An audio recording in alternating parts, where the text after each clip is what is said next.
ते निवेदन त्या ठिकाणी आले होते। पक्षाच्या कोर कमिटीने या सगळ्याचा सारासार विचार त्या ठिकाणी केला आणि त्या संदर्भामध्ये आज संध्याकाळपर्यंत पक्षाकडनं अधिकृत नावाची घोषणा त्या ठिकाणी निश्चितपणाने होईल। पण आज मंत्रिमंडळाची पण बैठक आहे।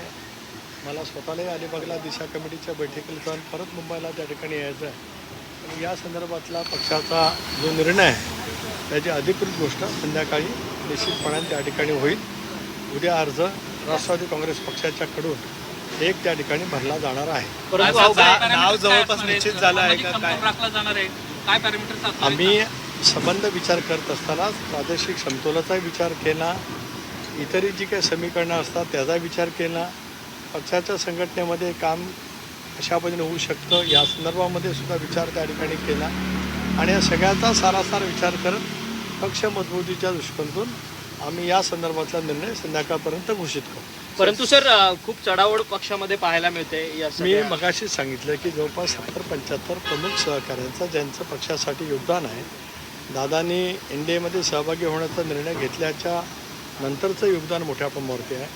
अगोदरपासून सुद्धा एकत्रित राष्ट्रवादी काँग्रेस पक्षामध्ये सुद्धा अनेकांनी सोबत त्या ठिकाणी काम केलेलं आहे। या संदर्भातला सारासार विचार गुणवत्तेवर प्रादेशिक नाराजी ज्या वेळेला 70-75 अर्ज होतात आणि एखाद्या नावाचीच होणार आहे घोषणा म्हणजे 74 लोकांना उमेदवारी मिळू शकणार नाही नक्कीच आहे।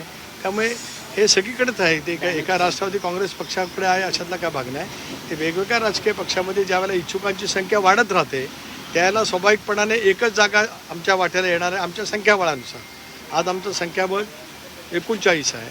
बहिणींचा निकाल 4 तारखेला लागेल त्यावेळेला आम्ही पुन्हा त्याच्यावरती पोचणार आहोत। अशा वेळेला या सगळ्या बाबी त्या ठिकाणी आहेतच, म्हणून पक्षामधला एकोपा एकसंघपणा नाराजी कमीत कमी कशी राहील या संदर्भातला सुद्धा सारासार विचार कोर कमिटीमध्ये जे पक्षाचे प्रमुख नेते आहेत त्यांनी त्या ठिकाणी केलेला आहे। धन्यवाद। परंतु सर तर राष्ट्रवादीच्या कोट्यातून महत्त्वाची बातमी येते ते म्हणजे उद्या राष्ट्रवादी उमेदवारी अर्ज दाखल करेल आणि आज संध्याकाळपर्यंत उमेदवाराचं नाव घोषित होईल। राष्ट्रवादीच्या कोर कमिटीची बैठक देवगिरी बंगल्यावर पार पडलेली आहे। उपमुख्यमंत्री सुनेत्रा पवार यांच्या प्रमुख उपस्थितीत ही बैठक पार पडली। त्यानंतर सुनील तटकरे यांनी बाहेर येत प्रसारमाध्यमांना माहिती सुद्धा दिली की उद्या राष्ट्रवादी उमेदवारी अर्ज भरणार आहे आणि आज संध्याकाळपर्यंत उमेदवाराचं नाव घोषित केलं जाईल। जवळपास 70 ते 75 अर्ज प्राप्त झालेले होते आणि त्यापैकी एका नावाची निवड करायची आहे, त्याच्यामुळे अर्थातच चुरस आहे आणि संध्याकाळपर्यंत उमेदवाराचं नाव राष्ट्रवादीच्या गोटातून घोषित केलं जाईल।